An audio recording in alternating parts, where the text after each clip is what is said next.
Bapak Ibu, sudah jelas di depan mata kita bahwa kita ini sudah di akhir zaman. Itu sudah tidak butuh penjelasan lagi, sudah sangat jelas. Rasulullah sallallahu alaihi wasallam bersabda, "Fi akhir zaman yaktsuru zina." Di akhir zaman itu zina di mana-mana. Zina sekitar kita di mana-mana. Zina sekarang itu modalnya HP. Khalas sudah bisa zina. Ya. Kata Rasulullah sallallahu alaihi wasallam, "Ya'ti 'alan nas zaman ya'kuluna fihi riba, fa in lam ya'kulu yusibuhum turabuhu." Akan ada satu saat, akan ada satu zaman di akhir zaman, semua orang itu akan makan riba. Kalau ada yang tidak makan riba, maka debu riba akan kena mereka. Rasulullah SAW sudah sampaikan kabar tentang Gaza 1450 tahun yang lalu. Banyak sekali tanda yang sekitar kita. Rasulullah SAW bersabda, "Ya'ti 'alan nas sanawatun khadda'at, yusaddaqu fiha al-kadhib wa yukadzabu fiha as-shadiq." Akan datang tahun-tahun yang menipu manusia, tahun-tahun yang penuh tipu daya. Bapak Ibu yang dirahmati oleh Allah Subhanahu wa taala, alhamdulillah wa syukurillah, kita dipertemukan hari ini di rumah Allah Subhanahu wa taala dalam keadaan sehat wal afiat. Bapak Ibu, bagaimana kabarnya hari ini? Sehat? Ibu-ibu sehat? Alhamdulillah, alhamdulillah, wa syukurillah.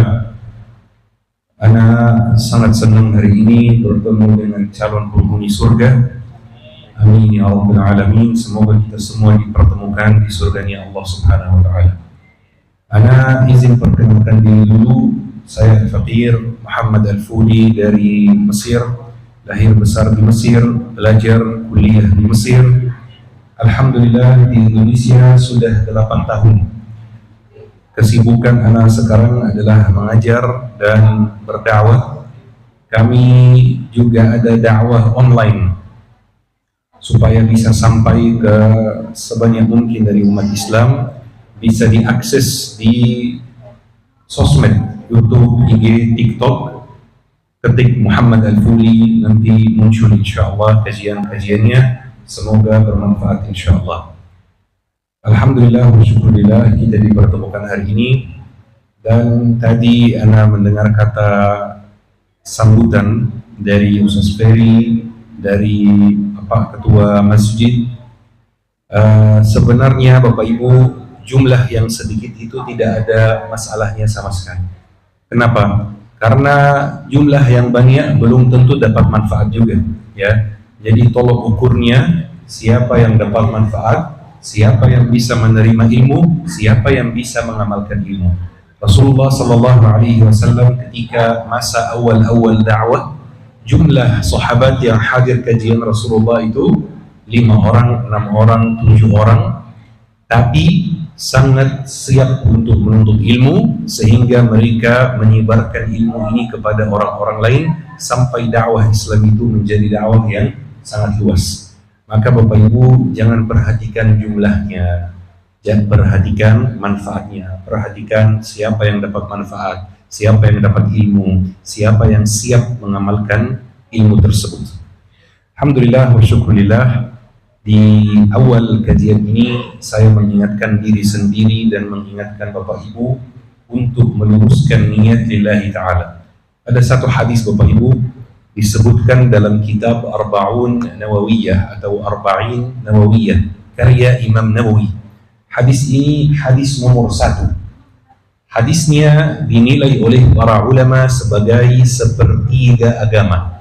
Rasulullah sallallahu alaihi wasallam bersabda, "Innamal a'malu binniyat wa innama likulli imri'in ma nawa."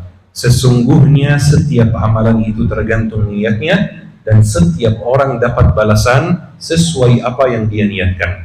Tolok ukurnya dalam Islam Bapak Ibu bukan apa yang kita kerjakan, tapi tolok ukurnya saat kita mengerjakan sebuah amalan, niat kita seperti apa? Apakah niat kita lillahi ta'ala? Apakah niat kita ikhlas atau tidak?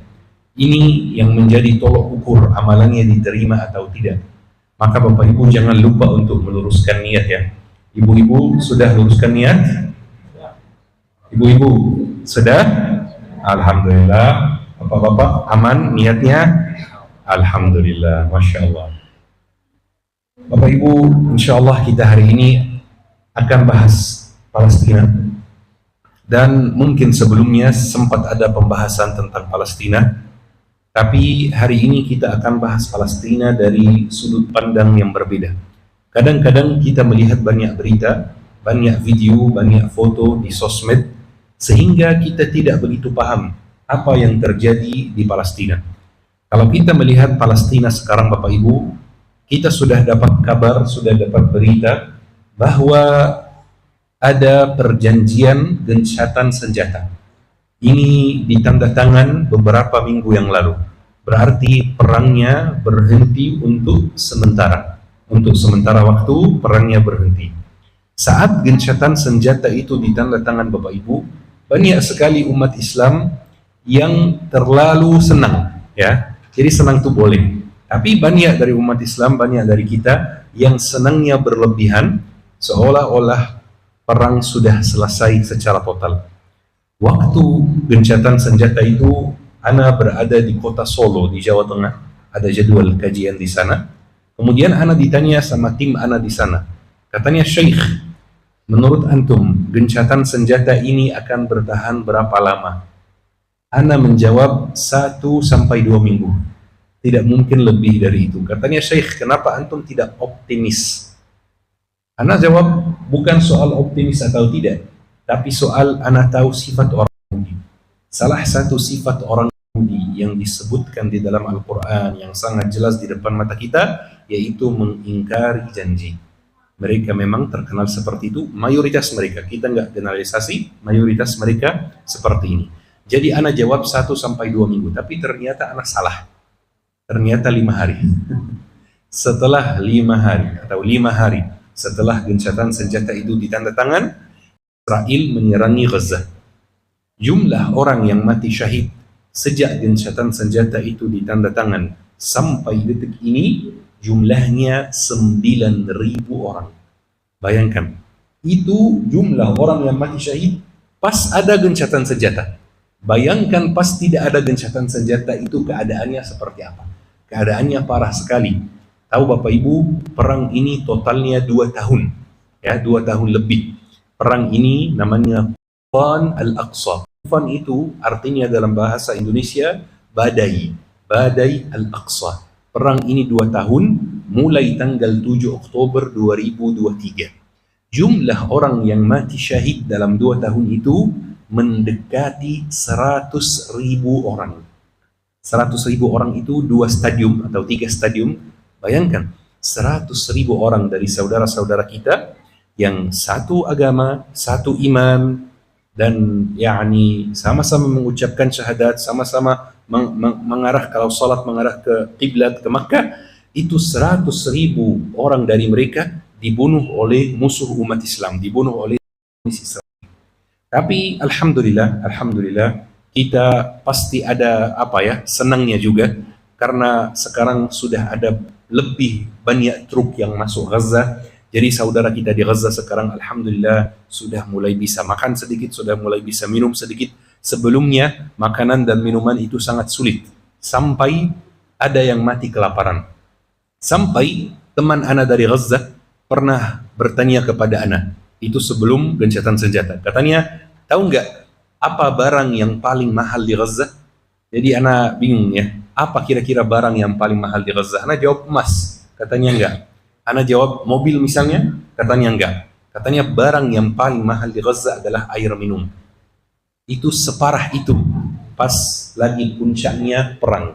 Alhamdulillah sekarang kondisi lebih baik sedikit, tetapi masih ada serangan terhadap saudara kita di Gaza. Setiap hari masih ada orang-orang yang mati syahid. Ini bikin kita muncul satu pertanyaan di benak kita. Israel itu mau apa? Israel itu tujuannya apa? Kenapa Israel itu sejahat itu dengan umat Islam? Apa yang mereka ingin laksanakan? Yani kalau mereka misalnya, kalau kita mengatakan Israel itu tujuannya apa? Ingin mencapai apa? Dan ini yang kita akan bahas hari ini Bapak Ibu. Israel itu adalah musuh kita. Zionis Yahudi adalah musuh kita. Dan kita harus kenal musuh kita. Kita harus tahu musuh kita itu apa yang dia inginkan. Kalau kita bisa jawab dengan sederhana Bapak Ibu, Zionis Israel itu punya 2 tujuan utama. 2 tujuan yang mereka kerjakan, yang mereka usahakan sudah 80 tahun. Dua tujuan yang wajib kita semua ketahui dan wajib kita semua waspadai. Kita bahas satu, dua. Kita mulai dengan yang pertama. Tujuan pertama Israel adalah menghancurkan Masjid Al-Aqsa. Masjid Al-Aqsa itu salah satu tempat yang sangat mulia dalam agama Islam. Dan ana mau tanya kepada Bapak Ibu, tapi langsung jawab, jangan banyak pikir. Ada berapa tanah suci dalam agama Islam? Dua atau tiga? Tiga, betul sekali. Rasulullah sallallahu alaihi wasallam bersabda, "La tushaddu rihalu illa ila thalathati masajid." Tidak diperkenankan jauh-jauh melaksanakan safar dengan tujuan ibadah kecuali ketiga masjid ini. Masjid Haram, Masjid Nabawi, Masjid Al-Aqsa. Makanya disebut tanah suci. Bapak Ibu, setiap tahun kita merayakan Isra Mi'raj. Isra itu artinya apa? Ada yang tahu nggak? Perjalanan jauh di malam hari. Itu artinya Isra. Mi'raj artinya apa? Naik ke langit, ke Sidratul Muntaha. Rasulullah sallallahu alaihi wasallam naik ke Sidratul Muntaha dari mana? Dari Makkah atau dari Madinah atau dari Palestina? Dari Palestina. Allah mampu nggak bikin Rasulullah naik ke Sidratul Muntaha dari Makkah? Mampu pasti. Bikin Rasulullah naik ke Sidratul Muntaha dari Madinah? Mampu nggak? Pasti mampu. Tapi Rasulullah sallallahu alaihi wasallam naik ke Sidratul Muntaha dari Palestina, dari Baitul Maqdis. Dan ini ada hikmahnya. Ini ada kode buat kita, buat umat Islam. Rasulullah sallallahu alaihi wasallam ketika sampai di Masjid Al-Aqsa, Rasulullah masuk Masjid Al-Aqsa, melihat semua para nabi dan para rasul menunggu Rasulullah. Semua para nabi dan para rasul yang pernah diutus dari Nabi Adam sampai Nabi Muhammad berkumpul di Masjid Al-Aqsa di malam Isra Mi'raj. Semuanya menunggu Nabi Muhammad mulai salat dan mengimami mereka. Ini ada hikmahnya juga. Kenapa Nabi Muhammad yang mengimami para nabi dan para rasul? Kenapa bukan Nabi Adam saja? Karena Nabi Adam itu adalah nabi pertama, manusia pertama yang diciptakan oleh Allah. Kenapa bukan Nabi Adam? Kenapa bukan Nabi Ibrahim? Kan Nabi Ibrahim itu julukannya Abul Anbiya, ayahnya para nabi. Kenapa bukan Nabi Ibrahim saja? Ini ada hikmahnya. Ternyata dalam agama Islam, Bapak Ibu, ada satu hadis, ada satu kaidah, yaitu la yu'ammur rajulu fi baitih. Tidak diperkenankan tuan rumah diimami di dalam rumahnya. Jadi kalau misalnya hari ini Bapak Ibu bertamu ke rumah saya, kemudian masuk waktu salat, kita salat di dalam rumah. Siapa yang lebih utama jadi imam? Saya. Kenapa? Bukan karena ustaz, bukan. Karena tuan rumah. Jadi lebih utama tuan rumah yang menjadi imam jika salat dilaksanakan di dalam rumahnya. Taib. Ketika Nabi Muhammad berkumpul dengan para nabi dan para rasul, siapa yang jadi imam? Nabi Muhammad. Berarti siapa tuan rumah? Nabi Muhammad SAW. Kita umat Islam, kita adalah tuan rumah Masjid Al-Aqsa. Ini punya kita, Masjid Al-Aqsa. Masjid yang sangat suci, masjid yang sangat mulia dalam agama Islam, itu mau dihancurkan oleh Israel. Kenapa mereka ingin menghancurkan Masjid Al-Aqsa? Mereka ingin menghancurkan Masjid Al-Aqsa untuk membangun tempat ibadah mereka sendiri. Mereka ingin hancurkan tempat ibadah kita, tempat salat kita, dan membangun tempat ibadah mereka sendiri yang namanya Haikal Sulaiman. Haikal Sulaiman. Kadang-kadang kalau kita cari di internet, kadang-kadang disebut Kuil Sulaiman. Dua-duanya sama. Haikal Sulaiman dan Kuil Sulaiman. Itu tempat ibadah yang sangat mulia dalam agama Yahudi. Sangat suci bagi mereka. Dan mereka ada perintah dalam kitab sucinya, tapi pasti bukan kitab suci yang Taurat yang asli, yang diwahyukan kepada Nabi Musa, bukan. Itu kitab suci yang diubah-ubah.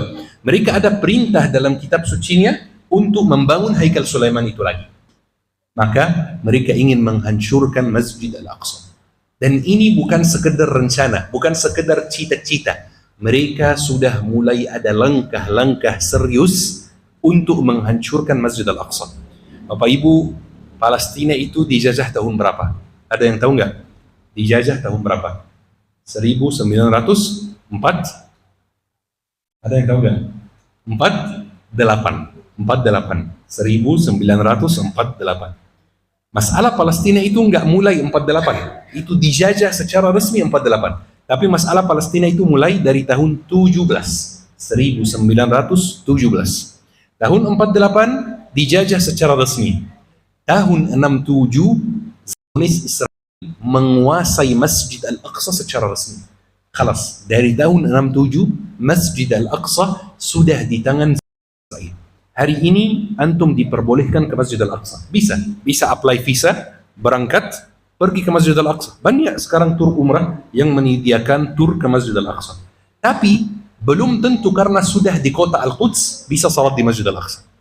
Sering sekali jamaah yang pergi ke sana, berangkat keluar dari hotelnya di kota Al-Quds menuju masjid, tiba-tiba dihentikan oleh prajurit Israel. Tidak ada salat hari ini. Khalas, salat hari ini ditiadakan. Salat hari ini tidak diperbolehkan. Tidak boleh masuk, tidak boleh melaksanakan salat.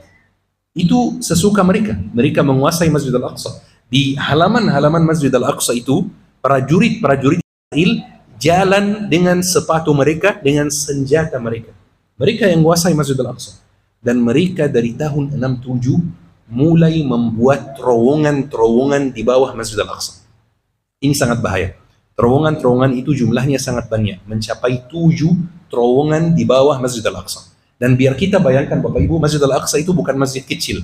Bukan masjid kecil gitu. Bukan masjid yang kita bisa lihat ujungnya dengan mata. Bukan, ini komplek yang sangat luas. Mereka mulai buat terowongan-terowongan di bawah Masjid Al-Aqsa, sehingga sekarang hari ini Masjid Al-Aqsa itu pondasinya mulai lemah gara-gara terowongan-terowongan yang mereka buat. Mereka buat penggalian yang parah sekali di bawah Masjid Al-Aqsa. Bayangkan misalnya kita ambil sebuah rumah, kemudian kita gali-gali di bawah rumah tersebut, sehingga rumah tersebut itu dari bawah kosong bawah. Berarti kalau terjadi gempa bumi, apa yang akan terjadi? Rumahnya, ini bangunan pertama yang akan hancur, ini bangunan pertama yang akan roboh. Itu yang mereka lakukan. Itu masalah serius. Saking seriusnya, 3 minggu yang lalu, imam besar Masjid Al-Aqsa, orang Palestina, dia rekam video pakai HP-nya dari kantor dia di dalam Masjid Al-Aqsa. Dia memanggil umat Islam, bikin umat Islam yakni sadar gitu tentang bahayanya terowongan-terowongan yang Israel sedang bangun, dan bahwa beberapa dinding di Masjid Al-Aqsa itu mulai retak.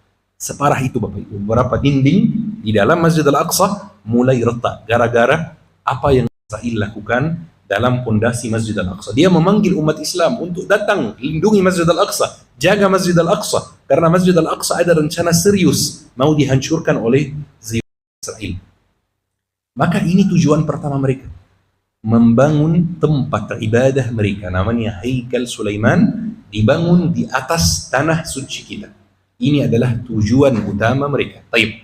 Tujuan nomor 2, apa itu? Kita kan sudah sepakat ada 2 tujuan. Tujuan nomor 2 apa itu? Tujuan nomor 2 Bapak Ibu adalah membentuk negara Israel Raya. Jadi negara Israel yang sekarang itu bukan langkah terakhir mereka. Ini langkah awal mereka.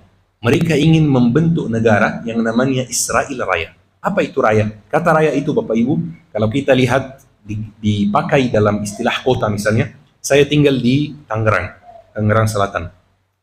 Kalau kita mengatakan Tangerang Raya, itu maksudnya apa? Maksudnya kota Tangerang Selatan, Kabupaten Tangerang. Jadi gabungan 3 kota disebut istilah Tangerang Raya. Ada juga Solo Raya misalnya, ya. Israel Raya itu apa? Israel Raya itu Bapak Ibu gabungan antara 7 negara. Mereka ingin menjajah 7 negara Muslim dan mendirikan negara Israel Raya. 7 negara tersebut mereka sebagian sudah ambil, sebagian mereka masih rencanakan.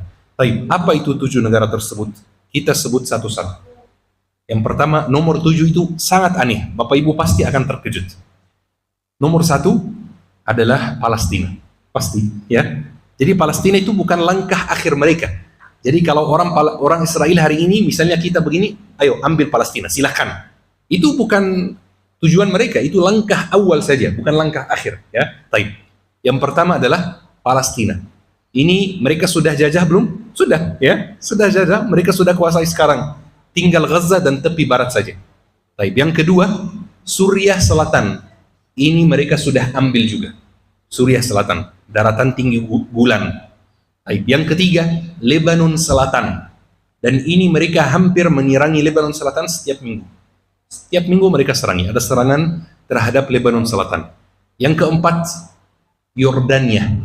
Yordania, negara tetangga Palestina. Baik. Yang kelima, Mesir. Sampai batas Sungai Nil. Yani mereka mau ambil Sinai. Baik. Yang keenam, Irak. Irak itu negaranya Irak. Mereka mau ambil Irak sampai batas Sungai El-Furat. Yang ketujuh, kota Madinah di Arab Saudi. Mereka mau ambil Madinah. Itu bukan rencana atau cita-cita begitu saja, enggak. Mereka sudah sampaikan rencana ini secara resmi, secara langsung mereka sudah sampaikan rencana ini. Kenapa kira-kira mereka mau ambil 7 negara tersebut? Alasannya apa? Klaim mereka atau alasan mereka Bapak Ibu bahwa nenek moyang kami pernah tinggal di negara-negara tersebut. Maka otomatis negara-negara tersebut menjadi hak kami. Katanya seperti ini. Ini adalah tujuan mereka. Baik. Nah, ini Anda selalu sampaikan Bapak Ibu, jangan sampai orang Yahudi itu suatu hari datang ke Indonesia dan mengatakan nenek moyang kami pernah tinggal di Sumatera misalnya. Atau nenek moyang kami pernah tinggal di Pekanbaru. Bahaya sekali ya. Zionis Islam itu tidak ada rasa malu. Tidak ada rasa malu. Mereka itu tujuan utamanya adalah melumpuhkan negara Muslim. Ana mau sampaikan Bapak Ibu beberapa hal. Israel itu punya campur tangan di hampir setiap negara Muslim. Hampir seluruh negara Muslim. Israel itu campur tangan. Termasuk Indonesia, Syekh, termasuk Indonesia. Mereka tidak harus campur tangan dengan militer, dengan senjata, enggak. Dengan senjata ada, dengan ekonomi ada. Tapi ada yang lebih bahaya namanya media. Namanya sosmed. Kalau kita lihat Bapak Ibu, coba Bapak Ibu perhatikan sendiri, praktekkan sendiri. Kalau pergi ke Cina, pergi ke Amerika, pergi ke Israel, Bapak Ibu buka TikTok, kontennya berbeda. Kontennya lebih bermanfaat, kontennya lebih bermutu, kontennya edukasi. Coba lihat di YouTube banyak sekali orang-orang yang buat pengalaman ini. Pas di Cina, buka YouTube, buka TikTok, kontennya lebih bagus, tidak sepele, tidak receh seperti konten yang kita dapat di negara-negara Muslim. Konten yang kita dapat di negara-negara Muslim tentang apa? Perselingkuhan artis misalnya. Artis A selingkuh, artis B begini, artis C begini, ya. Tentang selebgram yang pamer hartanya dan pamer hidupnya di sosmed. Ini disengaja, ini bukan kebetulan. Kita diberi konten yang mohon maaf sekali, Ana tidak suka menggunakan kata-kata yang buruk, tapi kita diberi konten sampah. Dan mereka menerima konten edukasi, konten yang baik, konten yang membangun. Dan mereka memberi kita konten yang menghancurkan, menampilkan konten yang tidak baik. Karena ketika kita buka TikTok itu konten yang Ana dapat beda dengan konten yang Antum dapat, beda dengan konten yang mereka dapat. Itu namanya algoritma. Ya, algoritma di negara Muslim disengaja seperti ini, disengaja menampilkan konten-konten yang tidak bermanfaat. Maka mereka punya campur tangan di setiap negara Muslim. Lewat militer ada, lewat ekonomi ada, lewat media ada. Mereka ingin pemuda-pemuda Muslim itu sibuk dengan hal-hal yang tidak bermanfaat.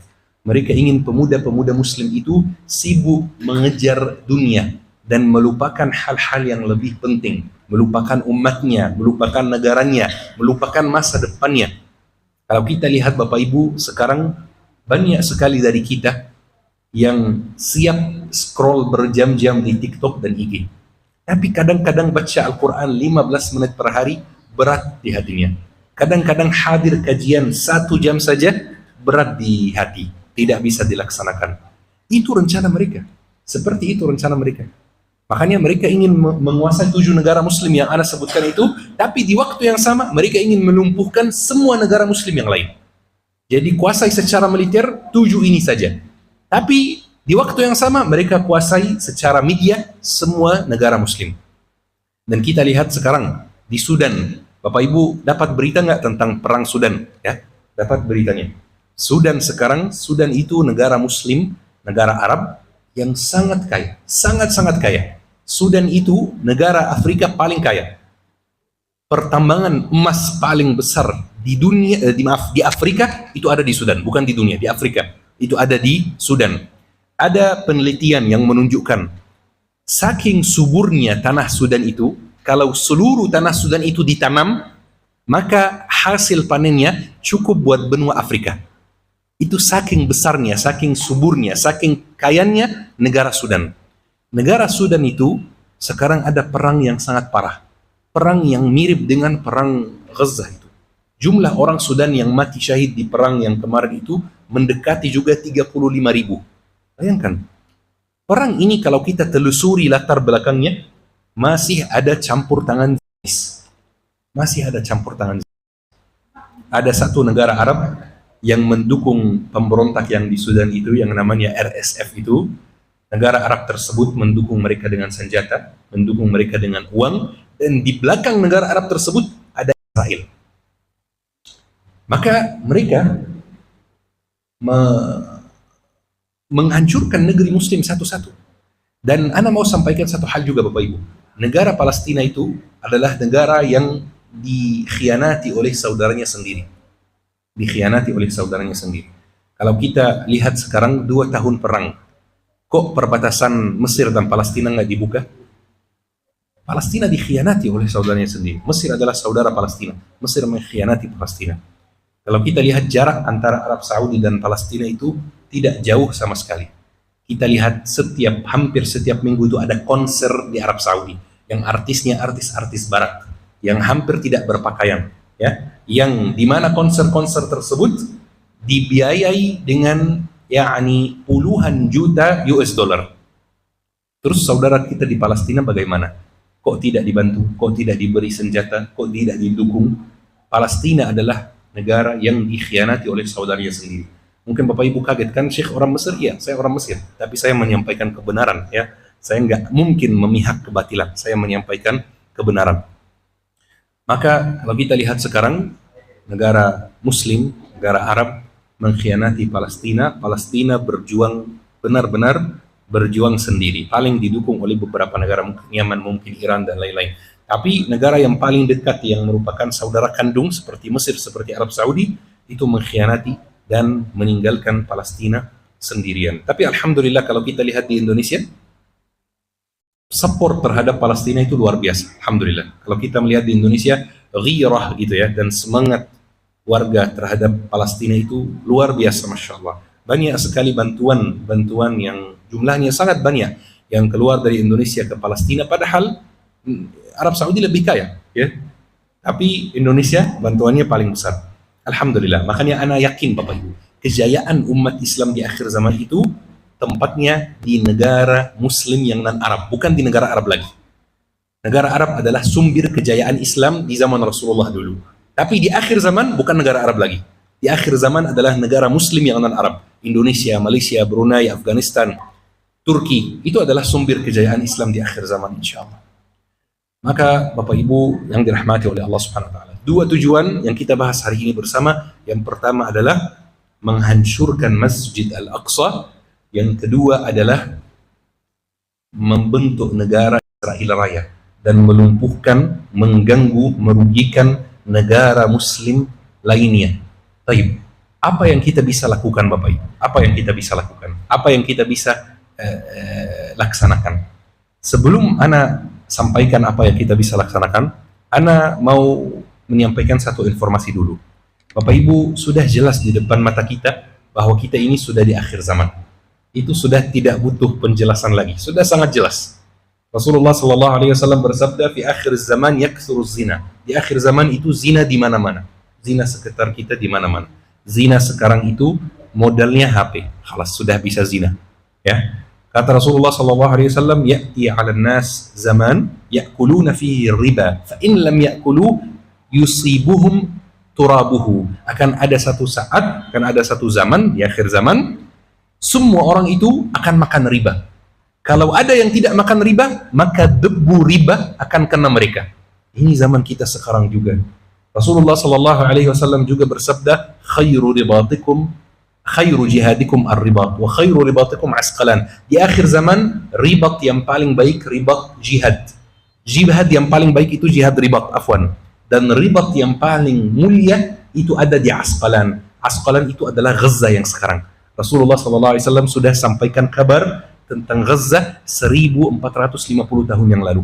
Banyak sekali tanda yang sekitar kita. Rasulullah sallallahu alaihi wasallam bersabda, "Ya'ti 'alan nas sanawatun khadda'at, yusaddaqu fiha al-kadhib wa yukadzibu fiha as-shadiq." Akan datang tahun-tahun yang menipu manusia, tahun-tahun yang penuh tipu daya, di mana orang jujur dituduh berdusta dan orang yang berdusta dipercaya dan diberi amanah. Itu sudah di sekitar kita di mana-mana. Semua ini tanda-tanda hari kiamat disampaikan oleh Rasulullah 1450 tahun yang lalu. Kalau kita melihat semua tanda ini terjadi di sekitar kita dan kita belum menyadari bahwa kita di akhir zaman, berarti ada yang salah dengan hati kita. Berarti kita nggak mau sadar bahwa kita sudah di akhir zaman dan kita harus siap-siap. Apa yang kita bisa laksanakan? Apa yang kita bisa laksanakan supaya kita tergolong sebagai orang yang mendukung kebenaran di akhir zaman? Ada dua hal Bapak Ibu. Ada yang pertama, bantuan jangka panjang dan bantuan jangka pendek. Itu dua yang kita perlu lakukan. Baik. Bantuan jangka panjang terhadap Palestina itu dengan apa? Dengan ilmu. Itu bantuan jangka panjang. Ketika antum hari ini hadir kajian, mendengar tentang Palestina, antum secara langsung membantu kemerdekaan Palestina. Kenapa? Karena hari ini antum dapat informasi, besok antum sebarkan ke orang lain, besok orangnya sebarkan ke orang lain, otomatis masyarakat jadi peduli terhadap Palestina.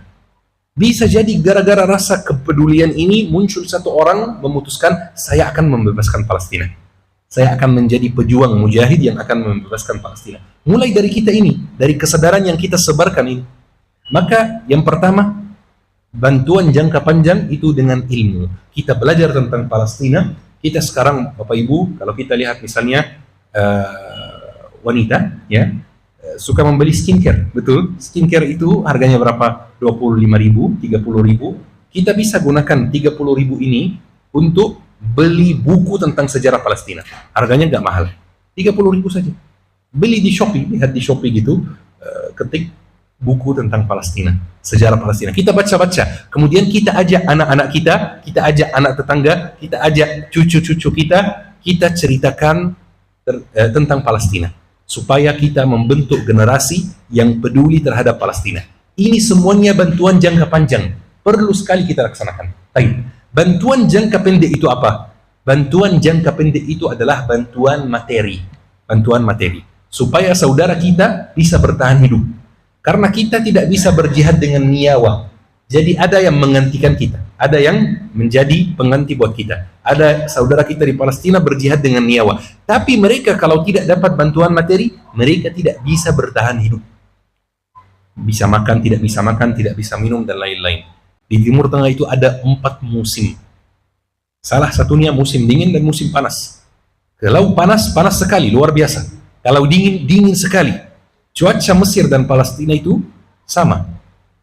Di Mesir dan di Palestina, musim panas itu bisa sampai 52 derajat. Bayangkan, kalau kita bawa misalnya wajan dan telur di jalan, itu bisa matang sendiri. Itu musim panas. Musim dingin sama juga, luar biasa dinginnya. Bisa sampai 4 derajat. Saya di Mesir dulu duduk di rumah sendiri, pakai pakaian yang tebal, pakai 2 selimut itu, minum minuman yang panas, dan masih merasakan dingin. Dingin masih nusuk ke tulang. Bagaimana dengan saudara kita di Palestina yang tidak punya rumah sendiri, tinggalnya di tenda di jalan, tidak punya pakaian tebal, tidak punya selimut, tidak bisa buat minuman panas. Setiap tahun, itu benar Bapak Ibu, setiap tahun ada bayi-bayi Palestina yang mati kedinginan. Kita sudah dengar ada bayi yang mati kelaparan, itu sudah ada. Bayi yang mati karena kena bom, sudah ada. bayi yang mati dalam kandungan gara-gara bom juga itu sudah ada, bayi yang mati karena dibantai sudah ada. Tapi yang banyak orang tidak tahu, di Palestina setiap tahun ada bayi-bayi yang mati karena kedinginan. Biasanya bayi-bayi itu nggak bisa tahan dingin. Bantuan jangka pendek itu adalah bantuan yang bersifat materi, yang bisa bikin mereka bertahan hidup. Kayak kita dorong mereka, ayo bismillah, sabar, bertahan hidup, mereka lanjut berjihad.